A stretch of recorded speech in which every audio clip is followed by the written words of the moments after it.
عبداللہ بن مسلمہ قامبی نے بیان کیا، ان سے امام مالک نے، ان سے زید بن اسلم نے بیان کیا، ان سے عطا بن یسار نے بیان کیا، ان سے حضرت عبداللہ بن عباس رضی اللہ تعالی عنہ نے کہ نبی کریم صلی اللہ علیہ وآلہ وسلم کے زمانے میں سورج کو گرہن لگا تو آپ صلی اللہ علیہ وآلہ وسلم نے نماز پڑھی تھی۔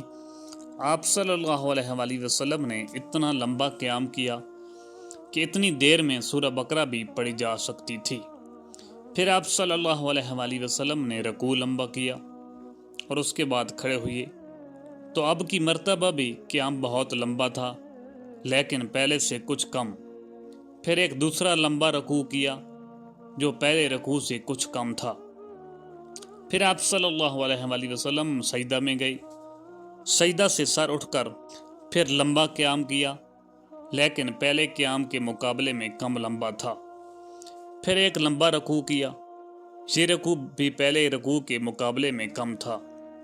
رکوع سے سر اٹھانے کے بعد پھر آپ صلی اللہ علیہ وآلہ وسلم بہت دیر تک کھڑے رہے اور یہ قیام بھی پہلے سے مختصر تھا۔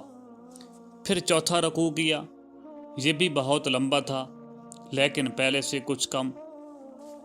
پھر آپ صلی اللہ علیہ وآلہ وسلم نے سجدہ کیا اور نماز سے فارغ ہوئے تو سورج صاف ہو چکا تھا۔ اس کے بعد آپ صلی اللہ علیہ وآلہ وسلم نے خطبہ میں فرمایا کہ سورج اور چاند دونوں اللہ تعالیٰ کی نشانیاں ہیں اور کسی کی موت و زندگی کی وجہ سے ان میں گرہن نہیں لگتا، اس لیے جب تم کو معلوم ہو کہ گرہن لگ گیا ہے تو اللہ تعالیٰ کا ذکر کرو۔ صحابہ رضی اللہ تعالی عنہ نے عرض کیا، یا رسول اللہ صلی اللہ علیہ وآلہ وسلم، ہم نے دیکھا کہ نماز میں اپنی جگہ سے آپ کچھ آگے بڑھے اور پھر اس کے بعد پیچھے ہٹ گئے۔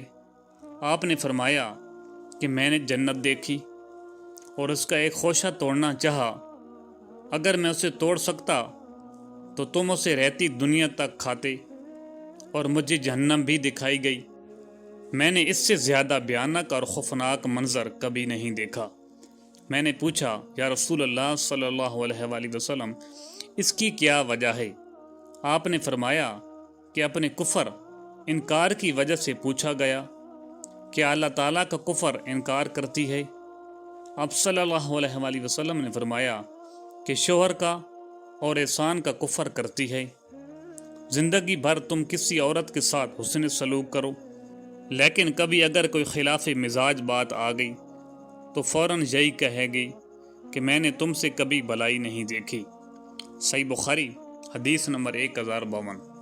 عبداللہ بن یوسف تنیسی نے بیان کیا، انہوں نے کہا کہ ہمیں امام مالک نے خبر دی، انہیں ہشام بن عروہ نے، انہیں ان کی بیوی فاطمہ بنت منظر نے، انہیں اسماء بنت ابی بکر رضی اللہ تعالی عنہا نے، انہوں نے کہا کہ جب سورج کو گرہن لگا تو میں نبی کریم صلی اللہ علیہ وآلہ وسلم کی بیوی حضرت عائشہ صدیقہ رضی اللہ تعالی عنہا کے گھر آئی۔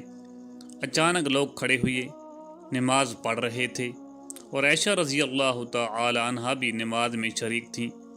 میں نے پوچھا کہ لوگوں کو کیا بات پیش آئی؟ اس پر آپ نے آسمان کی طرف اشارہ کر کے سبحان اللہ کہا۔ پھر میں نے پوچھا، کیا کوئی نشانی ہے؟ اس کا آپ نے اشارے سے ہاں میں جواب دیا۔ انہوں نے بیان کیا کہ پھر میں بھی کھڑی ہو گئی لیکن مجھے چکر آ گیا، اس لیے میں اپنے سر پر پانی ڈالنے لگی۔ جب رسول اللہ صلی اللہ علیہ وآلہ وسلم نماز سے فارغ ہوئے تو اللہ تعالیٰ کی حمد و ثنا کے بعد فرمایا کہ وہ چیزیں کہ میں نے پہلے نہیں دیکھی تھیں اب انہیں میں نے اپنی اسی جگہ سے دیکھ لیا۔ جنت اور دوزخ تک میں نے دیکھی اور مجھے وحی کے ذریعے بتایا گیا کہ تم قبر میں دجال کے فتنہ کی طرح، یا یہ کہا کہ دجال کے فتنہ کے قریب ایک فتنہ میں مبتلا ہوگے۔ مجھے یاد نہیں کہ اسماء رضی اللہ تعالی عنہا نے کیا کہا تھا۔ آپ نے فرمایا کہ تمہیں لایا جائے گا اور پوچھا جائے گا کہ اس شخص مجھ محمد صلی اللہ علیہ وآلہ وسلم کے بارے میں تم کیا جانتے ہو؟ مومن یا یہ کہا کہ یقین کرنے والا، مجھے یاد نہیں کہ ان دونوں باتوں میں سے حضرت اسماء رضی اللہ تعالی عنہا نے کون سی بات کہی تھی۔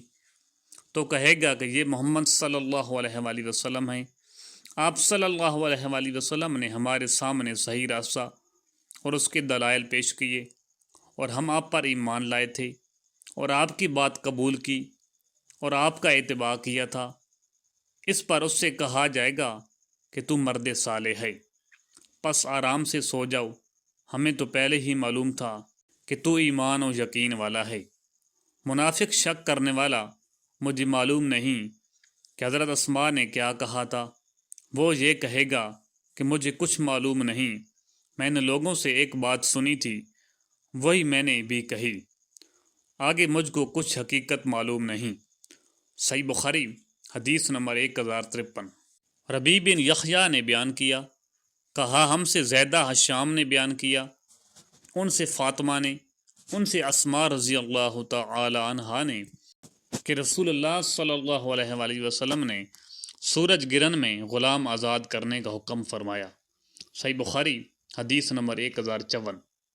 یحییٰ بن سعید انصاری نے بیان کیا، ان سے عمرہ بنت عبد الرحمن نے، ان سے حضرت عائشہ صدیقہ رضی اللہ تعالی عنہا نے کہ ایک یہودی عورت ان کے پاس کچھ مانگنے آئی، اس نے کہا کہ آپ کو اللہ تعالیٰ قبر کے عذاب سے بچائے۔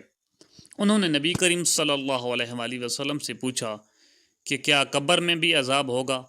حضور صلی اللہ علیہ وآلہ وسلم نے یہ سن کر فرمایا کہ میں خدا کی اس سے پناہ مانگتا ہوں۔ صحیح بخاری حدیث نمبر 1055۔